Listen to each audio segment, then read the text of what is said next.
Tuko naye pia Irungu Houghton.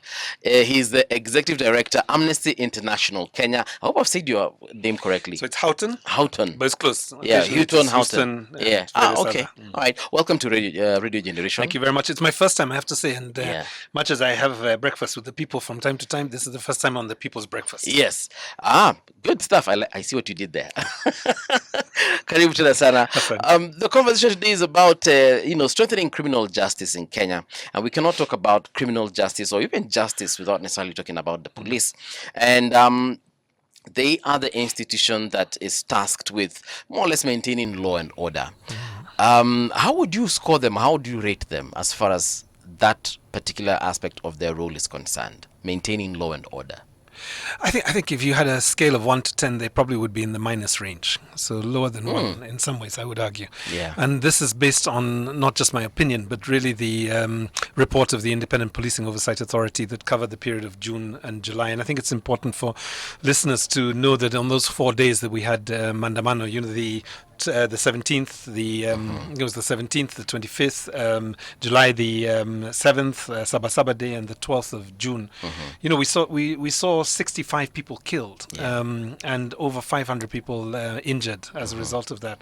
Now, what does that mean in a period of 2 months? That means that 3 people died as a result of interactions with the police during protests, a constitutionally guaranteed right every day for 2 months. And, 21 people were injured. I think, there's a volume at which numbers speak that cannot be ignored. And of course, inside of that are names that we have now become household names. Bridget Njoki, the 12-year-old who was killed in the Central, or Boniface Kariuki, who was shot by a police officer while we all watched. So I think, it is a really dark period for the National Police Service, and they have a lot to do to regain public trust, and also for people who have been hurt by the police service to gain justice. We've seen the police service going through a metamorphosis. They stopped being a police force at one point and became a service. Their uniform has changed, and I hear there's rumor that it might change again. In communication and PR, those are some of the things that any institution will do to ensure that they have a different outlook and leave the past behind. Do you think that the police in Kenya, or the police service in Kenya, since its inception, has had any kind of true, real metamorphosis in terms of how it conducts its services? I mean, over a long period, you could argue that there have been reforms. I mean, the period, I think, of Bonet was a period where we began to look at potentially the issues of community policing differently. We looked at the introduction of the Independent Policing Oversight Authority, which is embedded in our constitution. So from the 2010 constitution, of which we celebrated 15 years last week, there have been legal gains. There have been legal visions of how the police should operate and not operate. But really, if you look at the last 2 months, the playbook that they've used is completely the opposite of what you would expect from a national police service under our laws and under our constitution. I mean, let me just give you some examples.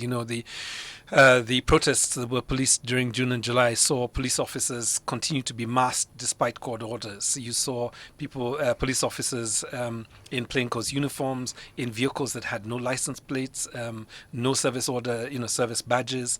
You saw also discharge of lethal and less lethal force against protesters.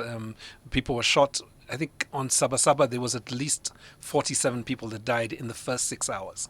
Now, anywhere in the world, where a government would claim to be a democratic, rights-based government, you would have seen resignations. Right? We have not seen those. What we've seen essentially is broken bodies, families burying their loved ones, post-mortems that are traumatically describing how people have died at the hands of the police service. And I think that's what we need to, as Kenyans, continue to demand, that there must be justice, criminal culpability, not just for officers, but for the officers, for the commanders that did not take the action to protect citizens or gave instructions for police officers to hurt civilians. The CS for Interior, Kipchumba Murkomen, at one point a couple of weeks ago made utterances, and he said, you remember the famous shoot to kill order, which he later came back and withdrew, but at the end of the day, he had said it, and a lot of officers posted videos online saying that they wouldn't follow such an order. Some of them have come under heavy, criticism from within the force that they work for. They've actually even some been fired or transferred and so on and so forth. I feel like the individuals that work for this police service are actually, majority of them, I'd like to believe, majority of them know what they're supposed to do. They want to follow the law, they want to follow the constitution, they know the rights of the people that they're supposed to protect, but they're sort of like pushed to the edge or to the corner by these people that are commanding them. I don't know, is that a correct analysis? I mean, let's start off with, we have over 100,000 police officers, one of the biggest labor forces that the government has. Many of the police officers that I meet talk about their frustrations with the orders that they receive. They talk about the pressure they have when they're in the streets. It's not often known that many of the police officers that we see between 10 o'clock and 4 o'clock on an average Mandamano day, if we can start talking like that, are people who have been in the fields and in the streets since 4 a.m. Many of them are not fed properly. They're not hydrated, and they don't have the protective equipment to deal with even the tear gas that they're unleashing on civilians or on goons and criminals. And therefore, what you have is a very youthful police service that is being asked to do things that they're not prepared adequately to do. And this is my first starting point. I do worry about command responsibility. There are some people in government who think command responsibility only takes place when you're in a state of war. And that there is no command responsibility in a state of public order or public dissent. And I would argue that that's not the case. That in the same way that as Amnesty International, the executive director has a command responsibility over the use of individuals' donations to Amnesty. Let me give that example. Even if I have a finance officer, even if I have a fundraiser, even if I have somebody who goes out and talks to individual donors, I have a responsibility as the head of the agency, and therefore I think command responsibility applies in this context, even in the absence of war. I think Hiram Kimathi is the person you're referring to. Yes. This is the officer who basically came out publicly and said he would not follow a shoot to kill order. He was not going to follow a shoot to maim order. He was transferred as a result of that process. And there were investigations and attempts to just intimidate him. But I think, for somebody like that, and I'm sure there are many thousands of police officers who've, supported him. There is also Baraza Masinde, who currently is the primary suspect for the killing of Boniface Kariuki. So I think, for individual police officers, they also have choices. They have choices to follow the law and essentially be protected by that law, or they have choices to follow political directives and run the consequences of sitting in the dock alone with no cabinet secretary, with no inspector general, with no president sitting next to them to give them protection. And I think what we often say to the police service, and I'm hoping some of the officers are listening to me now, is that there is a reason why we have laws that guide the way that you operate, and that it's very important that you continue to remain within the laws, because otherwise that culpability is very individual. Yeah. I remember yesterday, actually, we were just having a similar conversation about command responsibility. And sometimes they may fall short of following these laws or rules, or they might end up actually following these rogue, commands, evil commands, if you may call them, because number one, they feel like they do not have the ability or capability to actually even stand up to their bosses. I don't know if this is something perhaps that has come up in your research, just checking out what is happening in the police service, or what ends up being what we see in the streets as police brutality. I don't know. Is there any kind of data that is available that can show that, look, these guys are actually afraid of speaking up?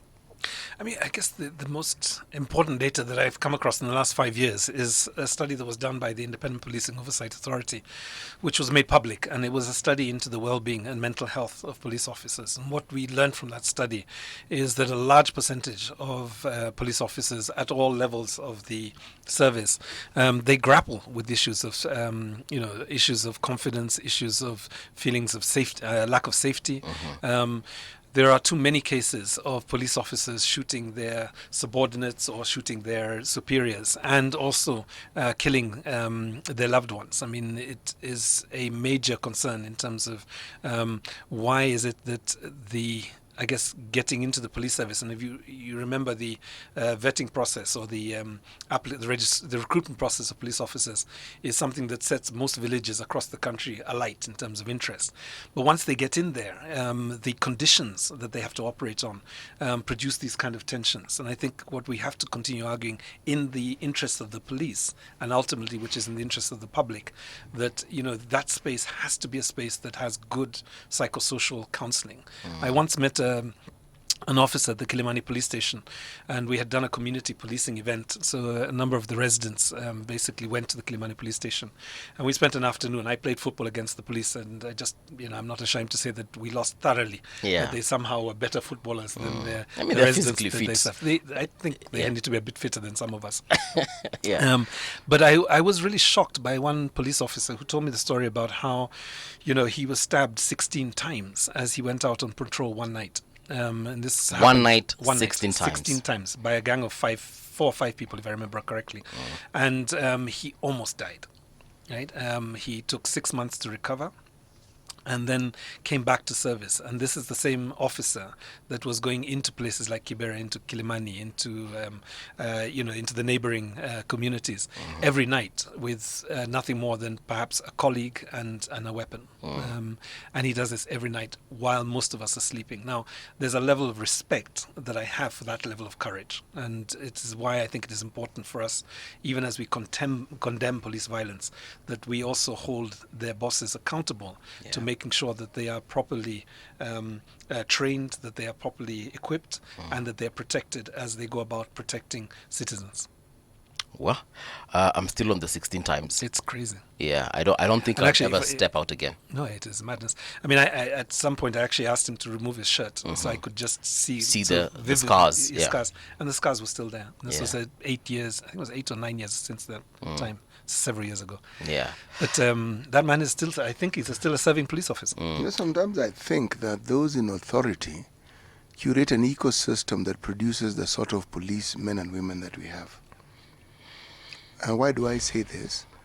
If you look at, just listen to what Irungu has just mentioned, and then take a look at the living quarters that very many men and women in the police service live under. Wow! They're not better than pigsties. And this is where you want this person to live and to wake up and to be responsible for all the things that we expect police officers to do. Whether it's raining, whether the sun is shining, irrespective. Whether they have medical insurance. You have this burden of responsibility without the requisite wherewithal that should enable you to do this thing well. If, for instance, this is my theory, a country understood with clarity what it wanted to produce for its citizens now and into the future, the focus on the police service and education, my thinking, these are the services that should attract the most intelligent and the most well-paid individuals in the country. Yeah. So the excuse for corruption is minimized, not eliminated, but you cannot then say. But if you're a police officer, the people you come across clearly seem to be doing better than you all the time. And they even command more power than you do, because there's always a threat that this person knows someone whom you don't. So even mentally, you're not really sure that you can actually safely do your job. Now, you go to education. The haggling about pay and the haggling about remunerations, and yet you are trusting these individuals to be the parent of these children when they're in school, and then to inculcate the knowledge that education is supposed to bring to them. And yet, these are people who work under a great deal of dissatisfaction. It's a career that people go to when they can't get what they wanted.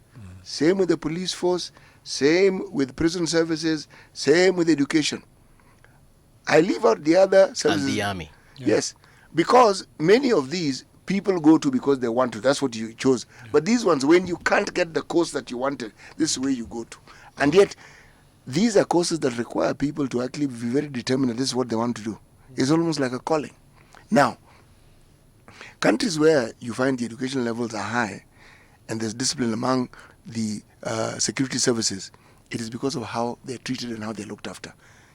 The education sector was respected in the early history of our country because in any community they're the most educated and probably the best paid. That changed with time. Because our culture moved from respecting someone for what they do to how much money you have.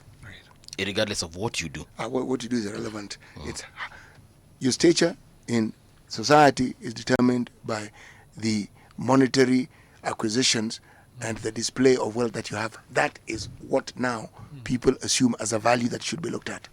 I mean, I can't. I don't know if I can say this even better than you've said it. But I remember back in 2017, I took statements from University of Nairobi students, architectural students who had the experience of being brutalized by police officers under the command of the national regional, it was the Nairobi regional commander. And a demonstration had happened, and in the space of about 5 hours, the students were essentially rounded up, beaten, frog-marched, told to do jumping jacks. They were abused, they were robbed, women were sexually assaulted. What else? They were tear-gassed thoroughly. And in the statements that we recorded about 30 statements, and took it to the Independent Policing Society. I should mention I was not working for for Amnesty then, or even Oxfam. I was essentially doing this as a private citizen. So I heard about this. There were some colleagues who were concerned with this. I went down to the university and essentially just asked if I could help. We took several statements, tens and tens of statements. And the thing that came through as a constant theme was the bitterness and the anger of the police officers, the GSU officers, towards students. Yes. And I can't remember. We even there's a report that's on the internet, but there were even phrases like, you may have brains, but we have the brawn. We may be D+ students, but we can beat you. We can harm you. I mean, it was really crude. Yeah. So you had not just anti-intellectual arguments, or anti. I guess I say academic qualification arguments, but you also had misogyny. You had anti-women comments. You had ethnic comments. In fact, the ethnic identity of the students as they were being frog-marched was being almost like you would expect. I guess early 20th century German police officers as they were looking for the Jews. Are you Kikuyu? Are you Masai? Are you Kalenjin? It's called profiling. Completely. Ethnic and then profiling. depending on what you answered, you would be pushed in one direction or the other. Yeah. The only other place where I think we've had, that level of profiling with such consequences is where we've had terrorist cells essentially asking people to recite a section of the Quran in order to pass. Yeah. Oh, yeah, that happened in Mandera, it was, right? That happened in Mandera. And I guess at a time like this, we remember the late preacher Salah, who basically stood up in a bus and said, as a Muslim, and said, I too am a Christian. Right? I'm not going to allow this to happen on this bus. And they shot him. Right? But he was willing to die rather than allow his Christian brethren to be targeted on the basis of religion. So I think it's really important to get a sense, and I guess this conversation is happening at a good time because, we have been talking, the police service and the National Police Service and the Police Service Commission have been talking about the next round of recruitments. There have been a number of senior police officers. I think Muchambai, I remember the former IG having this conversation about, he said he wanted to raise the level of academic qualifications. But it's not just academic qualifications. It's not just even the salaries and the benefits and the housing. It's also the ethical qualifications, right? If you have essentially a police officer who thinks he's a warrior, with a uniform, then it will produce a different kind of a culture. What we have been saying for many years as Amnesty International is that we need police officers who can de-escalate situations, right? And, if another anecdote in 2018, Was it also 2017? Probably January 2018. The death of Carlton Minor, who was a student, Leeds University student based in Kibra, and he was out watching football with his friends one night, and police officers shouted at them, and then an altercation happened, and he was shot several times and died. And I have to say that case is still in our courts. We still send lawyers from the 2018 period up to date. Essentially trying to get justice for Carlton and his mother. But, the officers there had no inclination of how to de-escalate a situation, right? Yeah. They just escalated it. And they have weapons. So before long, 3 young men who basically had no more than a bottle in their hands potentially, and even that is being disputed, were shot dead. I mean, if we look at all these things that we're saying here, I think it boils down to, yes, fine, we'll probably raise the education levels of these individuals and give them better housing and probably even a better salary. But what happens to their training? What are we going to do in terms of that? Because I feel like I don't know the kind of training they go through. I've never been to a police training, so I wouldn't understand. But I hear it's very brutal also. It's tough. Yeah, I hear they're monolized there. Like mono Form 1. I hear they're really treated really badly in there. So by the time they're getting out of there, and someone actually said it was actually that Hiram, the cop, because we interviewed him here, and he said that they have to, first of all, when they go for training, that humanity part of them has to be stripped away so that they can be made into officers, people who handle weapons and people who are able to deal with the craziness that is out in the world. What can be done to that training? Because I feel like shida nyingi kopo kwa training. We can work on the other things. What you've just described is what the pre-independence police force were trained to do, because essentially their work was to ensure that the Africans are put in their place. And I'm putting this as mildly as I possibly can. So that thought process was necessary. Now, modern police forces, and the reason why the education level becomes important, it isn't a 6 months training or 1 year. You're trained as though you are going to study for a degree. The academic aspects of the training are very rigorous. The things that we're mentioning here, de-escalating a situation, the psychological training, the understanding of the law in depth, not just a cursory understanding of it, the discipline, and the insistence on a certain level of education, a degree, and not just qualifications, as I said, of people who couldn't get anything else. And so this is where you sort of like ended up. At the bottom of that rank in our community was the church service. People who ended up going to seminaries and so forth were people who had done terribly in the academic work. Now, is this not a bit lopsided? Areas of our life where we actually need our very best is where we give people who academically have challenges, they know they are given that job because, or that training because they didn't do well. How well do you think these people are going to perform? The one thing that in this country you do not want to demonstrate to a police officer is any sort of disregard, what we call madarao. You will be in very serious trouble. Try and quote a section of the Traffic Act to a traffic officer and see what happens. And see whether it de-escalates or generates a civic education conversation with that officer. And if you think about it rationally, confronting a traffic officer with a section of the penal code or the traffic Act would, in some parts of the world, be an opportunity for a very robust conversation. Here, it is the fast track to getting taken to the police station and beaten, or get arrested, or getting slapped. Oh. Wewe ndio unajua sheria unanifunza kazi yangu bas. That situation now has gone south. Do you remember this woman called, what was her name? First name was Gloria. I think it was Tazola.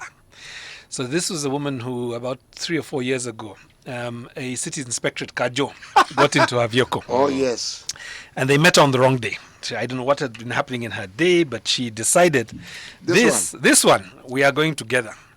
Person got in, she locked both doors and started driving towards the expressway. Yes. And the city inspector was very shocked. He says, no, wait, where are you taking me, madam? She says, today you are going with me to where I'm going.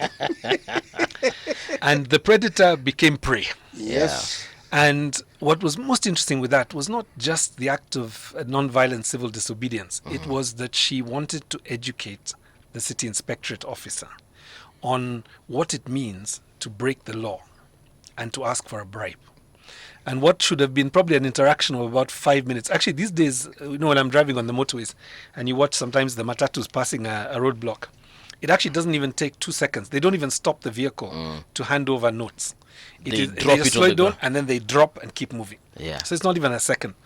What this man thought was going to be a second of interaction became like hours of torturous education.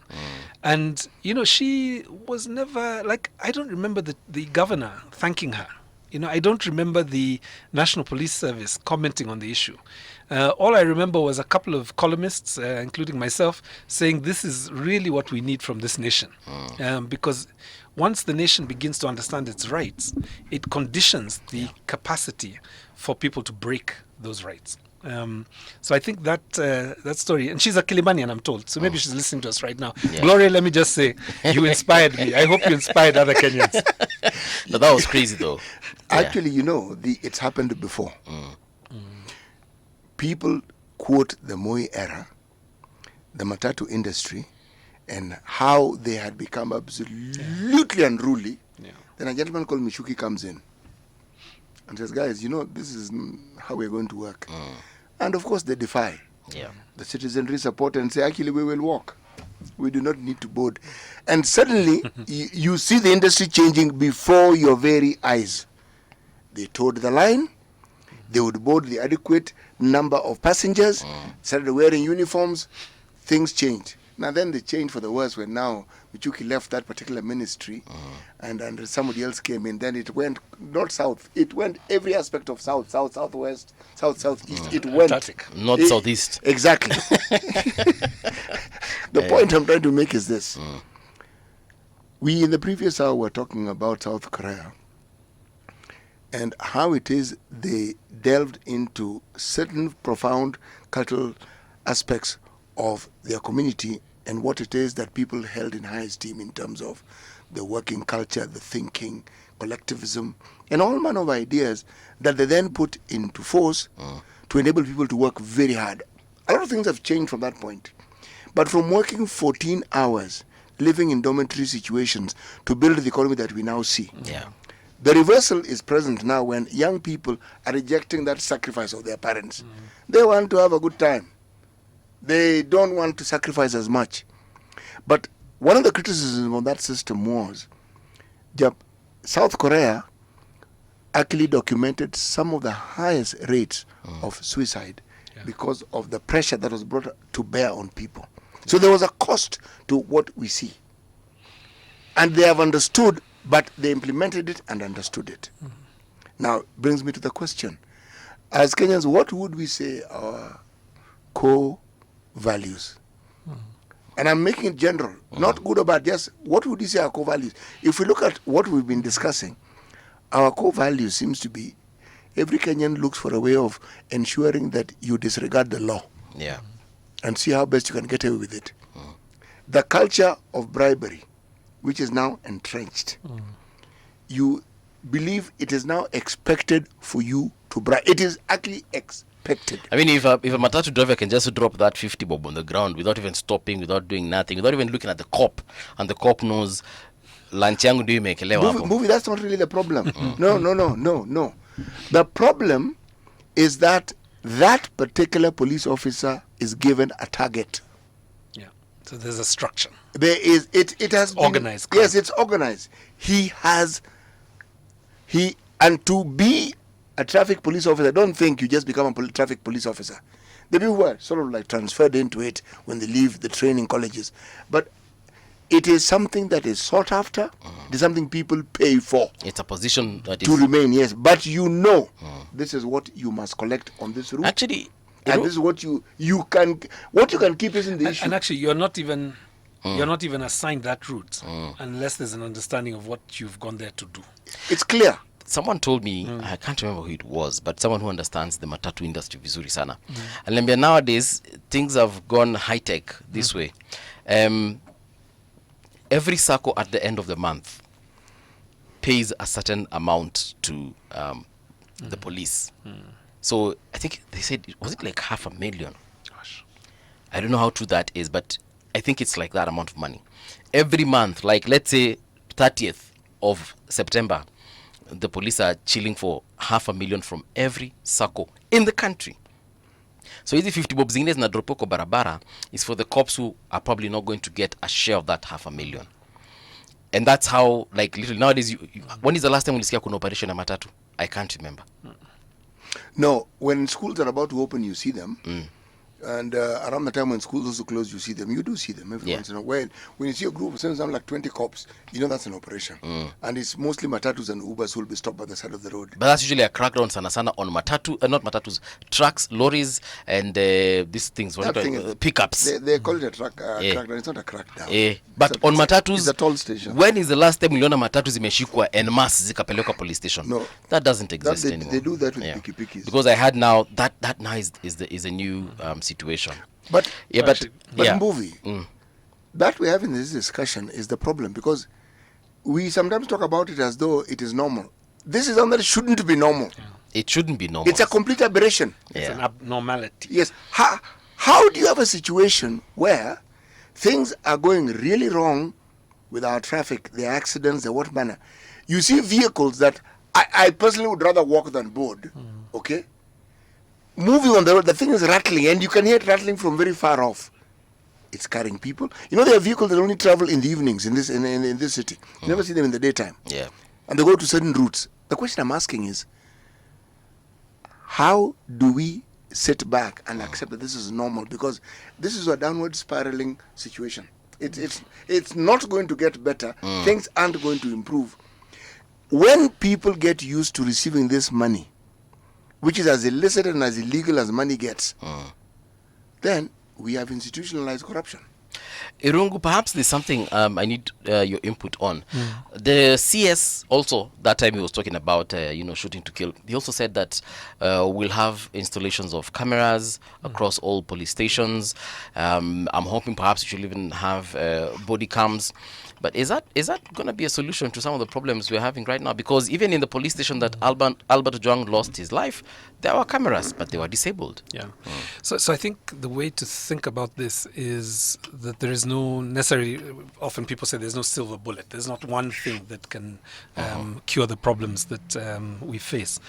There are several solutions. Yeah. And, greater transparency around police stations, greater accountability for firearms, armories, greater accountability for the roster of police officers who are on duty during a particular police operation. These are areas where you begin to tighten the possibility of oversight, particularly in the context of serious crimes from the Independent Oversight Authority. So there are a number of reforms that are important. So I don't dismiss the idea of CCTV cameras. I don't dismiss the idea of body cams. I would require anybody who is found to have non-functioning, webcams and or body cams and CCTV cameras to be held accountable for that. And I think that's what you want, is you want consequences for non-compliance with operational procedures that have been introduced. The problem is not so much that we don't have the laws. It's not so much that we don't know the problems. It's sometimes even not that we don't know the solutions. The problem is compliance. Right, and what we have to do is start making it much more costly for people not to comply. Coming back to the corruption conversation, I think there are many Kenyans now who feel that it is safer to be a thief than to be a whistleblower. And I think that's the abnormality that we have now created in this space. So coming back to the police service, I think that's one set of reforms that I think we should encourage and push for. The second one is command responsibility, and thirdly, compliance with procedures that relate to what happens after a police officer discharges their weapon and it leads to a fatality. Less than 3% of the 65 cases that I referred to at the beginning of the show over those 4 protests, less than 3% of those cases were reported to the Independent Oversight Authority, and that is a requirement under our laws, right? No consequences have happened as a result of that. No OCS, no OCPD, no area command, no national command officer has been held accountable for failing to report and to cooperate with IPOA on the crime scenes. So I think we have to look at compliance and how that works. We've talked a lot about police today. We have not spoken about the Director of Public Prosecutions or the Office of the Director of Public Prosecutions.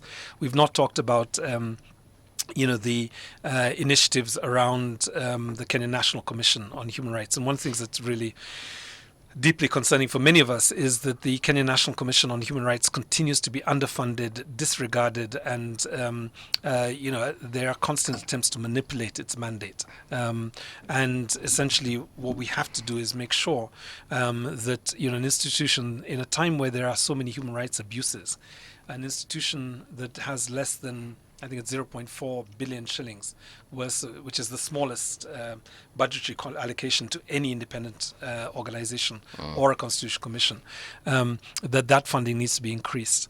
For the Director of Public Prosecutions, we have to continue to challenge these excessive charges that are being brought under the Prevention of Terrorism Act. I think the Act is an important Act. It came out of major concerns, not just domestically but internationally, about how are we protecting Kenyans and Kenya as a base for terrorism. And what we did is we created that act. We requested the international community to give us funding.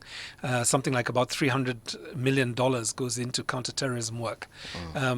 And then what did we do in July? We essentially weaponized a very important act with infrastructure, and we brought it to bear on everything from peaceful protesters, people allegedly committing arson, looters, and I guess goons as well.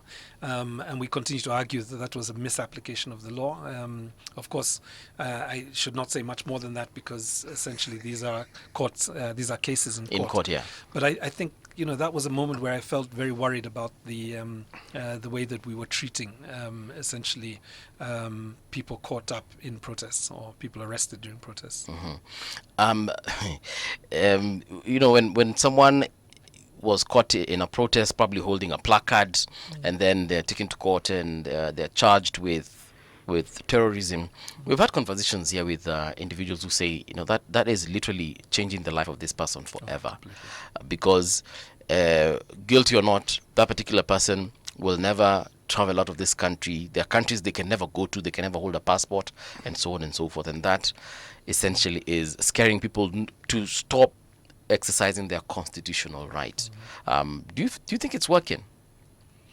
The fear factor. The intimidation, yes. So I think definitely it was a fear factor. I mean, I think what they were banking on was being able to hold people up to 365 days as is allowed for under the Act.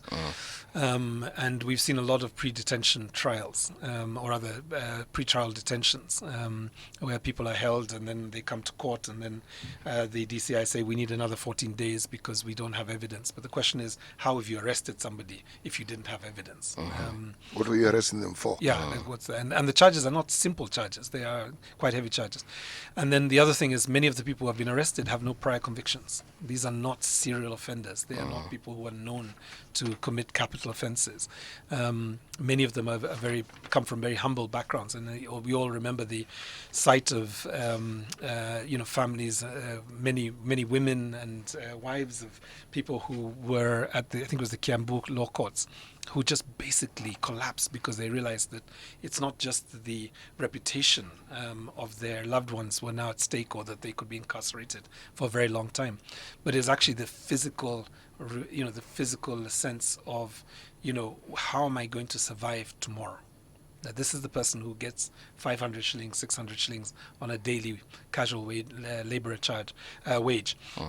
How are we going to survive for the next week or two if he's in? The tenets of that one sees in any government or any regime that is hell-bent on maintaining the power it has and the economic stranglehold it has, the things that we mentioned will be part of it. The tactics may change, but the purpose and the goal is actually the same. when you hear labeling coming in, it is to justify what they're doing so that under the law they can do. You create it. Once you're called a terrorist, the law that will be applied to you is very, very different from if somebody said that you were a thief. It's very, very different. And that law is adverse if indeed you're a terrorist. But again, when you find that these are things that are constantly being manipulated against the citizenry, who are actually calling and asking for things which are actually in the Constitution, and the people who seem to be the bulwark against it are people whose job it is to ensure that this Constitution is adhered to. Right. If they become the front runners in ensuring that the Constitution is not adhered to, then what sort of situation do you think we put ourselves in? Because that is what seems to be the case. We understand that there are people who have ill intent. There are. But some of the cases that we've had of young people who demonstrated last year and this year, as Irungu has mentioned, what on earth were those people being arrested for, apart from just demonstrating? Or being shot for. Yes. Well, I mean, what was it? One of the things that is also done is the creation of specialized police or military forces. It's one of the things that they do to ensure that the apparatus that is there, either they'll intimidate you, either they'll terrorize you, but most certainly they will abuse whatever rights you have. Yeah. But this is made possible because of the underlying culture of impunity that is created around this. And how is that created? When you see people in high offices of authority doing things that are contrary to the law, something as simple as a president ignoring a court order, the ramifications are really, really terrible. The message you send, it began with Uhuru Kenyatta, disregarding court orders completely. Now, what do you think is the message that is sent? And Irungu, we don't see consequences for these people in power when they disregard the law. Like literally nothing happens to them. Yeah.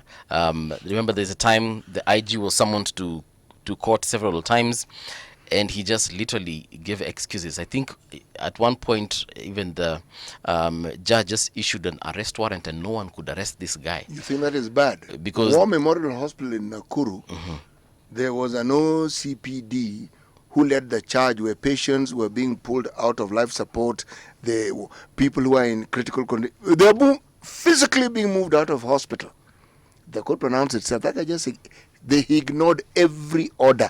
Nothing happened to that individual. Nothing. Now, how do you explain that? Irungu, how do we explain that?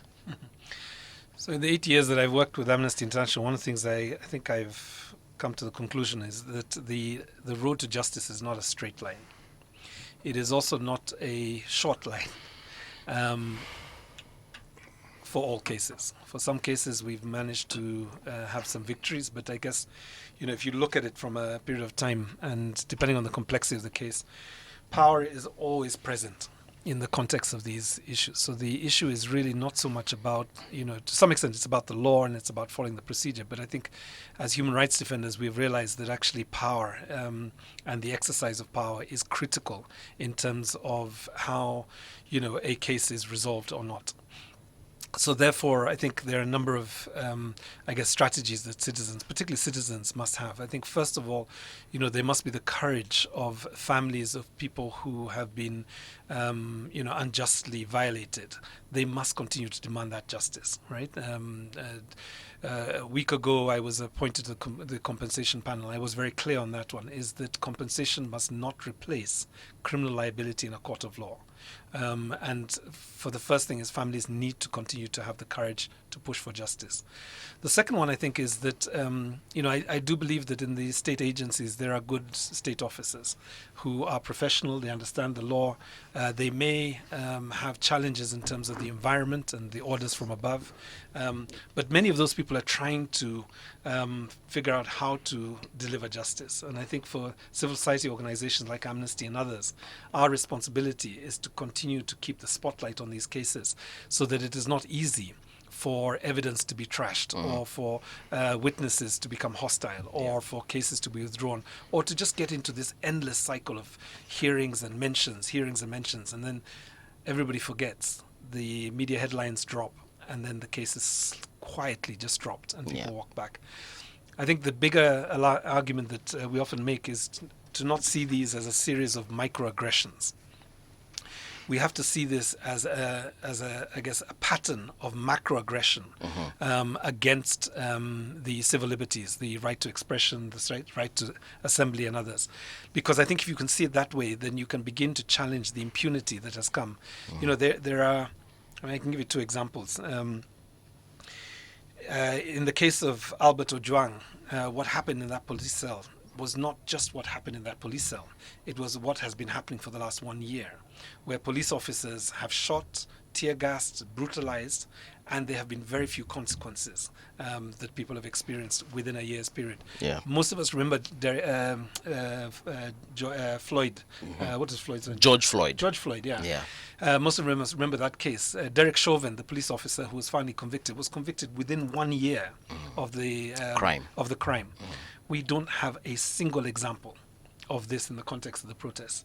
So by delaying justice, by dragging justice, what you do is you create the conditions for impunity to essentially breed a sense of arrogance that allows for officers to to break the law and think they'll get away with it. So I think this is the muscles that we need to create in this country, because once we become muscular, it's like going to the gym. Once you take the dumbbells a couple of times, what happens is actually people begin to realize that there is a moment where I could be found guilty of something, and that produces the deterrent. I think that's the strategy of change that we in Amnesty have tried to work with. Do you think IPOA have the spine and the teeth to actually deliver, because they are literally the oversight authority? Right. Do you think they're doing what they need to do, and do they have even the tools and the resources to make sure that it happens? They don't have the resources. It's quite simple. So they're underfunded. They're not defunded, but they're underfunded. The Kenya National Commission is defunded. They're underfunded, and they are not facing much cooperation from the police. I think there have been two things that became very clear to me in the context of, for example, even the quarry, discovery of the bodies in quarry, the women that were found there. One was that our forensic services still remain in the hands of the police, and we've still not been able to, bring in the National Coroner Service Act powerfully enough, although there is an acting DG or Coroner General. We don't have a independent forensic evidence lab. We don't have an independent forensic capacity. So therefore, when we are essentially holding police officers accountable, we are going back to the same police to give us the evidence to essentially catch the officer. Yeah. And I think the IPOA chairperson has said many times is, we have to see this not just as a blue code of silence. There's actually a blue wall of silence, which they are not able to get over in many times. Can they do more? Yes, I believe they can do more. Yeah. But I think it's important to see the context in which they operate, as well as demand that they demand of the DPP that these cases that are sitting with the DPP be accelerated, so that we can essentially see people in court, and the rest of the public can now begin to see justice is underway. The ecosystem within which the police service exists guarantees that what we're discussing here will actually increase, not decrease. Yeah. Because it isn't... See, we're talking about an outcome. The outcome is the attitude and the things that they do. But the genesis and the root cause of it, and why it is that it's like you have an entire service that is on the defensive. It's like there's this enmity between them and the so-called wananchi, and yet it doesn't exist. So they are constantly on the defensive. Who do they listen to? There's a culture within the service that requires you to adhere to instructions, even when you disagree. Okay, that is what happens with the security services that we have. And then you have this new constitution that seems to run contrary to some of these values. Now, when you have a constitution that is actually being fought by the very people who should ensure, and I'm not talking about the police, I'm talking about the individuals in high political offices who seem to feel that their task is to water down that constitution as much as possible, to reduce, if not eliminate, any factors within the constitution that we could use to hold them accountable. Now, once that has been done so, the very power that the police have has also been watered down. Right. And so the protection that would have been there in the Constitution has already been watered down. So these are people who are caught between a rock and a hard place. And then you observe what we now see. Yeah. Any arm of government or any division that deals with law enforcement and deals with services of security, the problem arises, and it's the same complaint. You look at the courts, the funding has reduced. You look at IPOA, the funding has reduced. Just take a cursory look anywhere. Now, how do you ensure that the services that you hope for will be achieved when the very thing they need to be able to achieve these services are reduced? It won't happen. Now, the question is it because you don't have resources, or is it a deliberate focus so that you disable them before they can actually move? But it circles back to us. Have we, as citizens, actually embraced this new constitution, or is our mindset still in the old constitution? I mean, 75% of the population don't remember the old constitution, right? So that's one of the things I keep in mind, right? And this is what we saw last year. What about the culture around the old constitution? Perhaps, but Gen Z gave us a blueprint for a new civic culture, and I think what we neglected was to look beyond the protests, to look beyond the disruption, to actually start thinking about what would be a Gen Z approach to fighting corruption. Right? Open source digital technology, content creation using AI, direct action. No more policy roundtables that Irungu and others have been doing for the last 30 years. Go directly to the source of power and hold people accountable. And I think that, for me, is a good, inspiring example to give Kenyans. In fact, for me, that was the thing that was most present to me during Katiba at 15. But the other one, which is kind of linked to a little bit of CT, your comment. 2 years ago, we woke up to the horror of Shakahola. 500 people, by the time they concluded counting, had been systematically starved to death, persuaded to starve themselves to death, and also had been bludgeoned to death. We had a Senate inquiry. We identified the concern around cults and religious extremism, this time from Christian evangelical sources, not historically. We have focused very much on Islamic extremism. We had 26 names listed in the Senate report of security officers that had allowed this 18-month tragedy to unfold. It's the single biggest mass trauma incident outside of a conflict. Okay. Right? We went through that process. 2-3 weeks ago, a place called Kwa Bizarro, we're now talking about Shakahola 2. Season 2, yeah. Season 2. 37 bodies by the end of last week. So as I was thinking about Katiba 15, I was thinking, well, what produces the conditions for us to be reminded that there is some great darkness and evil in this world? Yeah. We take action, and then 2 years later, we are doing the same thing again with a geographical location that is even in the same part of the country. There's only one thing really there, is that we did not get the head of the cult. We did not get the people who allowed that cult to exist. And as a result, the little, the little leaders, taking instruction from Patrick Mackenzie in that cell, using a phone that was given to him by a prison warder, basically have created another set of traumatic incidents. So I think the thing that I would like to end up on is that we have state officers who have an obligation to Kenyans to protect them. But they can do very little if they do not have the trust and the confidence and the support of communities. Irungu, thank you so much. Unfortunately, we've come to the end of the show. Actually, we've overdone this by about 3 minutes, but nonetheless, karibu tena sana.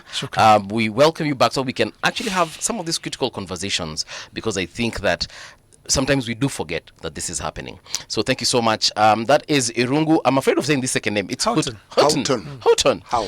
Executive Director. Say how. Houghton. Yes. Executive Director, Amnesty International, Kenya.